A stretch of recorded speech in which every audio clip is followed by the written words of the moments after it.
They both ended up at the end of the day at the front of the field. Dario has 30 career wins, moving him into sole possession of 9th place on the all-time winners list, breaking a tie with Rick Mears. Lindy? Yes, another win on the record books for this team. This one not without some controversy. First, let's talk about the reversal of that penalty. What did you say to make that happen? I'm sorry, I didn't hear the reversal of the penalty with Dario. I didn't know there was a penalty until someone from television came up and said something to me. I didn't hear anything about it. Will's not very happy about it, says Dario basically always gets what he wants. Yeah, I mean, it was unfortunate. I mean, that's not the way we wanted to win. And, you know, it looked to me at one point that Will opened the door and then closed it.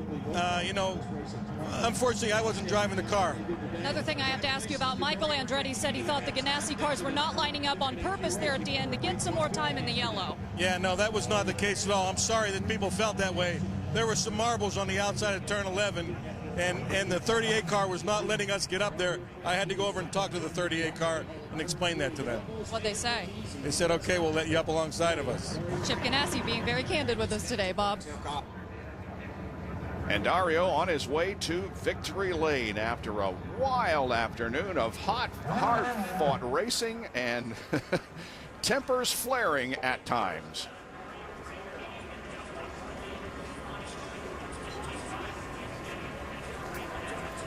Al Unser Jr. has joined us in the booth, and from race control, Al, tell us about the what we heard was a penalty and then a rescinding of the penalty. On which one? Power and there was so many. Yeah, you're right. This was a melee of a race, I've got to tell you. So which one? Franchitti and Power. Between Franchitti and Power, there was never a penalized issued to either driver. Being Franchitti. Franchitti was underneath Will, and there was no penalty assessed to him, based on what we had saw earlier at the beginning of the race between Tony Kanaan and Briscoe.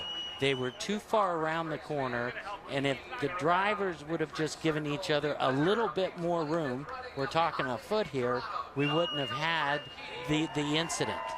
Okay? And here it is, Al. This is just, he's trying to close the door. The 12 car knows that the 10 car is there. We could go back earlier at the beginning of the race and look at Tony Kanaan and Ryan Briscoe, and the same thing was there. If Tony would have given him just a little bit more room, there's another example at the end of the race.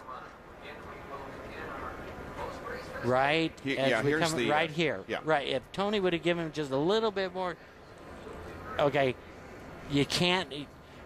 You just need to give the driver a little bit more room. That was a little bit further around the corner. Okay, Briscoe pushed out on the front end.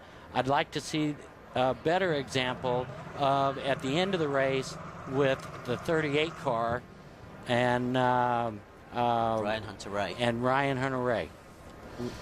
So I guess what we heard was that there was going to be a drive-through penalty for Dario, and then it was decided there was not. But you say there was never. There was never a penalty going to even be thinking about that. Okay, now he tried to close the door right there. The 38 car. He knew he was there. He tried to close the door. You're too far around the corner, and we had too many incidences right there where the drivers were not giving up any ground. Well, you can say that again. They just weren't giving up any ground. So, thanks, Al, very much for coming by and explaining it to us. You betcha. Thank you so much. Okay, bye-bye. And Dario Franchitti steps out of the car as winner of the Honda Indy Toronto. Wow, what an afternoon. Not as crazy an IndyCar race as I've seen in a long, long time. And we go to Edmonton, which has been known for having crazy races too. Let's go down to Kevin. Dario, that was as wild as I've seen. What was it inside the cockpit? Oh, it was wild. Every single restart was wild. The marbles were really tricky on those restarts. In fact, we were struggling just to get side by side on them, and everybody was sliding around, and it was crazy. It was absolutely crazy. And obviously, there was contact with Will, which you know, if he's pissed off, he's quite right to be pissed off there. You know, that is, he braked late. I was going for it on the inside. I hadn't hesitated. He braked really late. I thought, man, that's pretty impressive. But he went wide because of that. So I saw a gap, went down the inside, and he came down and closed the door. So just as the wall was coming out, so I made contact with him, and I'm sorry for that. That's not the way I want to race. Yeah, he was very angry, very pointed in his criticism. So in hindsight, you would have not pressed the issue there. And here's a look at it. No, as you can see, he's out there and he's left me a lane, and then he comes down. You know, the wall's coming out, he's coming down a bit, and you know, ultimately I'll take more than 50% of the blame on that one. I think he's got some of the blame too. But if you look how wide he is here, and then I'm down the inside now, not all the way, but he keeps coming down. You know, I'm hugging the wall there, and he just keeps coming down. So,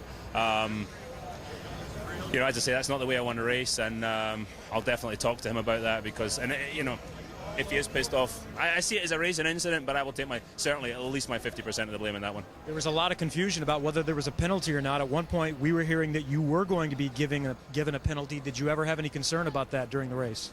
Well, you worry about it. You know, what is avoidable contact? There's no doubt what is avoidable contact, and you know, it was happening all day though. And I have to say, I ran through that hairpin side by side with guys on the inside and the outside all day long, and you know, Will didn't give me room. So that was, I suppose ultimately that's it. If I was going to be completely, you know, if I wouldn't have made the move at all, but then if you're not going to make any moves at all, you're going to sit in whatever position you start in. So, but yeah, crazy day here in Toronto. Big day for us though, 1-2 for Team Target. You know, Target's coming to Canada in 2 years' time. This is the big thing. We got a lot of the big guys from Target here. So 1-2 is a great achievement, and all these guys did a great job. And through the melee, like you said, a big day. You said, I don't really want to focus on points right now. The byproduct of your fourth win, though, is that you do have a pretty decent cushion in the championship for the moment. Yeah, but look how strong Scott was all weekend, man. I thought he was the car to beat all weekend, and you know, we know what he's like on these road courses, and he's pissed off right now, and he's going to be coming hard too. So just have to keep doing this every week if we can. All right, the boss steps in. Congratulations to Dario Franchitti. Chip Ganassi wins for the fourth time here on the streets of Toronto. We're going to hear more of the storylines. There is a lot to get to. Bob, back up to you. Target Chip Ganassi racing with a 1-2 finish here this afternoon. Franchitti the winner, and Scott Dixon coming in second. Back with more from Toronto after this.